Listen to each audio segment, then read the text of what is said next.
بسم اللہ الرحمن الرحیم۔ السلام علیکم۔ علم کی بات چینل دیکھنے والوں کو راؤ قمر رضوان نئی ویڈیو میں خوش آمدید کہتا ہے۔ دوستو، رمضان المبارک کی ایک مقدس رات کا نام لیلۃ القدر ہے۔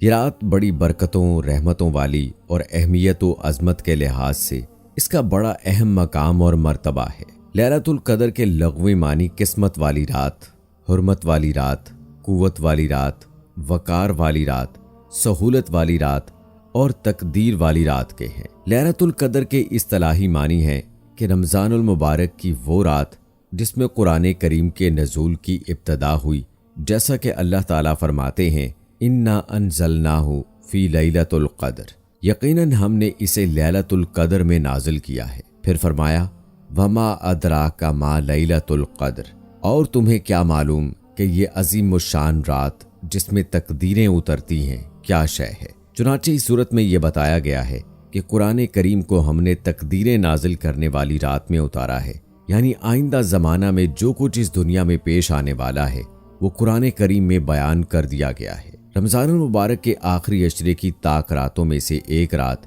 جس میں اللہ پاک اپنے بندوں کے لیے اپنی خاص تجلی فرماتے ہیں اور ان کو اندھیروں سے روشنی میں بدل دیتے ہیں۔ جس طرح رمضان قرآن کریم کا ایک مقدس مہینہ ہے، اسی طرح یہ خاص رات آغاز نزول قرآن کریم کی رات ہے۔ اسی لیے اللہ تعالیٰ نے نزول قرآن کی رات کو برکت والی رات قرار دیا ہے اور فرمایا انا انزلناہ فی لیلۃ القدر، یعنی ہم نے قرآن پاک کو برکت والی رات میں نازل کیا ہے۔ اسی طرح قرآن کریم میں سورہ دخان میں لیلۃ القدر کی اہمیت بیان کرتے ہوئے فرمایا، جس کا ترجمہ ہے یعنی کہ اس رات میں ہر حکمت والی بات اور امر کا فیصلہ کیا جاتا ہے، گویا یہ فیصلوں کی رات بھی ہے، اس لیے اسے دعاؤں اور عبادتوں کے ساتھ گزارنا چاہیے تاکہ اللہ تعالیٰ کے فیصلے ہمارے حق میں ہوں۔ اللہ تعالیٰ ارشاد فرماتے ہیں کہ لیلۃ القدر تو 1000 مہینوں سے بھی بہتر ہے۔ اس رات کی عبادات 1000 مہینوں کی عبادات اور نیکیوں سے بہتر اور افضل ہیں، اور اس رات کے نتیجے میں پیدا ہونے والا انقلاب ساری زندگی سے بہتر ہے۔ لیلۃ القدر کی فضیلت بیان کرتے ہوئے فرمایا، اس رات کے فرشتے اور روح القدس بھی اللہ تعالیٰ کے حکم سے ہر امر لے کر اترتے ہیں۔ یہ کیا ہی بابرکت رات ہے۔ رسول اللہ صلی اللہ علیہ وآلہ وسلم نے لیلۃ القدر کی فضیلت بیان کرتے ہوئے ارشاد فرمایا، جس شخص نے اپنے ایمان و احتساب کے ساتھ لیلۃ القدر کی رات عبادت میں گزاری، اس کے پچھلے تمام گناہ معاف کر دیے جاتے ہیں۔ یعنی لیلۃ القدر سے فائدہ اٹھانے کے لیے حضرت محمد صلی اللہ علیہ وآلہ وسلم نے 2 شرائط بیان فرمائی ہے۔ ایک یہ کہ ایمان صحیح، صاف اور کھرا ہو، دوسرا یہ کہ انسان اپنے نفس، ایمان اور اقوال و اعمال کا جائزہ لے کر ان کی بہتری اور اصلاح کی کوشش کر رہا ہو، تب وہ لیلۃ القدر کی برکات کو سمیٹنے والا ہوگا۔ لیلۃ القدر کی اہمیت کا اندازہ اس بات سے بھی ہو سکتا ہے کہ رسول اللہ صلی اللہ علیہ وآلہ وسلم نے اسے تلاش کرنے اور اس سے استفادہ حاصل کرنے کی ہدایت فرمائی ہے۔ لیلۃ القدر رمضان کی کسی ایک تاریخ کو آتی ہے۔ اس حوالے سے دوستوں مختلف روایات ملتی ہیں۔ ایک تو رمضان کے آخری عشرے کی طاق راتوں میں سے کوئی رات ہو سکتی ہے، یعنی رمضان المبارک کی 21ویں، 23ویں، 25ویں، 27ویں یا 29ویں رات۔ مزید یہ کہ اللہ تعالیٰ نے اس رات کی تاریخ کو ظاہر نہیں فرمایا۔ یہ قدر کی رات مختلف سالوں میں، مختلف ملکوں میں اور افراد کے لیے مختلف تاریخوں میں بھی ہو سکتی ہے، کیونکہ دنیا اور سورج کی وجہ سے بعض ممالک ایک دن پہلے روزہ رکھنا شروع کر دیتے ہیں، کوئی 2 دن پہلے۔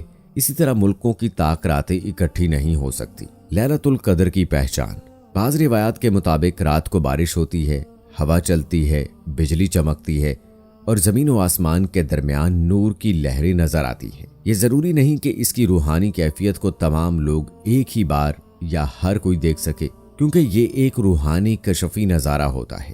اکثر ایسا ہوتا ہے کہ لوگ ہر رات کے انتظار اور تلاش میں رہتے ہیں، مگر بغیر کسی ظاہری تجلی کے سارا رمضان گزر جاتا ہے۔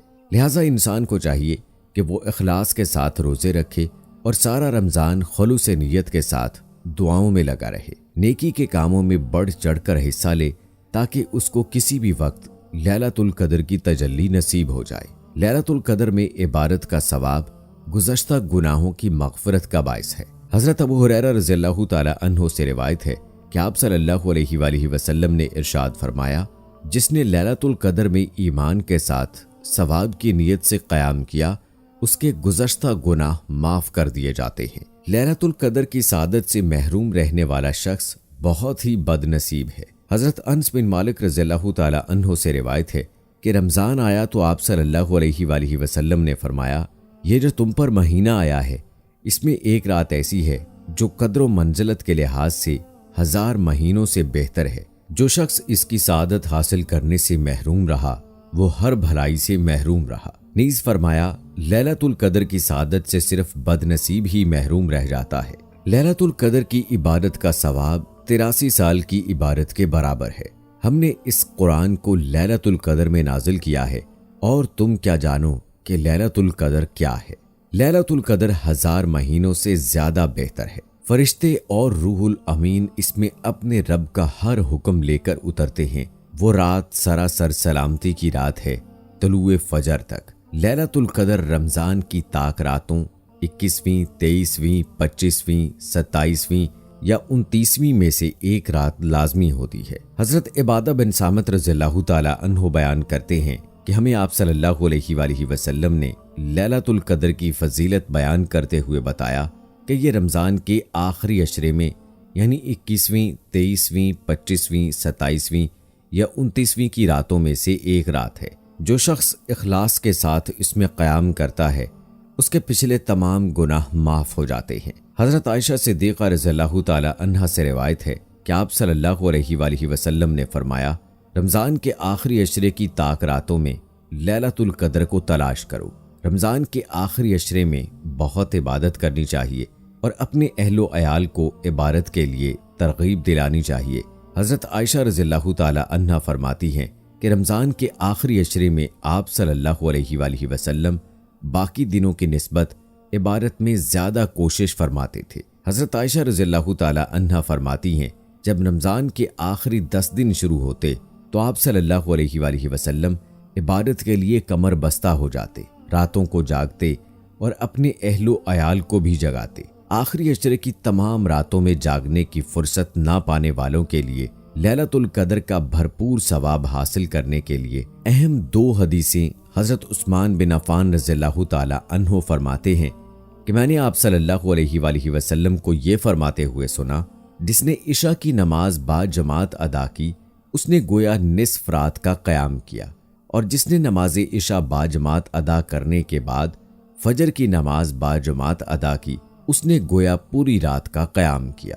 حضرت ابو ذر رضی اللہ تعالی عنہ کہتے ہیں کہ آپ صلی اللہ علیہ وآلہ وسلم نے فرمایا، جس نے رمضان امام کے واپس ہونے تک امام کے ساتھ قیام کیا، یعنی نماز تراویح با جماعت ادا کی، اس کے لیے ساری رات کے قیام کا ثواب لکھا جاتا ہے۔ رمضان المبارک میں آپ صلی اللہ علیہ وآلہ وسلم کثرت سے تلاوت قرآن پاک کیا کرتے تھے۔ حضرت عبداللہ بن عباس رضی اللہ تعالی عنہ فرماتے ہیں کہ آپ صلی اللہ علیہ وآلہ وسلم لوگوں کے ساتھ بھلائی کرنے میں بہت سخی تھے، لیکن رمضان میں حضرت جبرائیل علیہ السلام سے ملتے تو آپ صلی اللہ علیہ وآلہ وسلم اور بھی زیادہ سخی ہو جاتے۔ رمضان میں حضرت جبرائیل علیہ السلام سے ملا کرتے اور آپ صلی اللہ علیہ وآلہ وسلم رمضان گزرنے تک انہیں قرآن پاک سناتے۔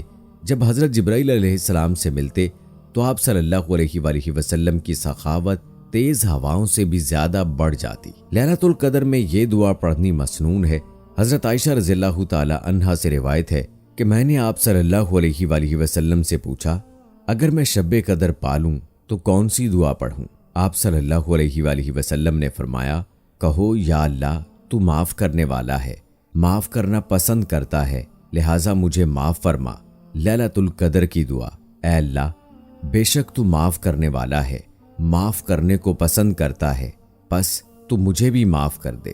لیلۃ القدر میں کون سے کام کرنے چاہیے؟ نماز تراویح با جماعت ادا کریں، صدقہ کثرت سے کریں، اپنے گناہوں کی معافی مانگیں، قرآن کریم کی تلاوت کریں، دنیا و آخرت کی حاجات کو مد نظر رکھ کر نفل پڑھیں، کثرت سے دعا کریں، نیکی کا حکم دیں اور برائی سے منع کریں، کیونکہ اس رات میں عبادت کرنے کا ثواب 83 سال اور 4 مہینوں کی عبادت سے زیادہ ملتا ہے۔ دوستو اس ویڈیو کو زیادہ سے زیادہ شیئر کریں تاکہ ہم 83 سال اور 4 مہینے کی عبادت کا ثواب حاصل کر سکیں۔ یہ تھی ہماری آج کی ویڈیو۔